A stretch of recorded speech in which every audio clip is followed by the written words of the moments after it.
നമസ്കാരം. നമ്മളിന്ന് നോക്കാൻ പോകുന്നത് പഠനശാഖ ലാസ്റ്റ് പാർട്ടാണ്.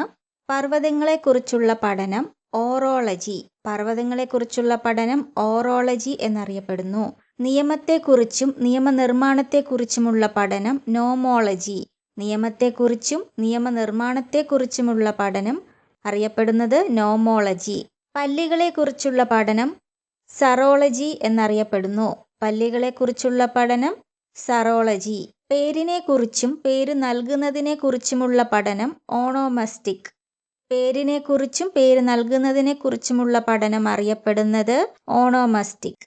ഉറുമ്പുകളെക്കുറിച്ചുള്ള പഠനശാഖ മിർമിക്കോളജി. ഉറുമ്പുകളെക്കുറിച്ചുള്ള പഠനശാഖ അറിയപ്പെടുന്നത് മിർമിക്കോളജി. ഉരഗങ്ങളെയും ഉഭയജീവികളെയും കുറിച്ചുള്ള പഠനം ഹെർപ്പറ്റോളജി. ഉരഗങ്ങളെയും ഉഭയജീവികളെക്കുറിച്ചുമുള്ള പഠനം അറിയപ്പെടുന്നത് ഹെർപ്പറ്റോളജി.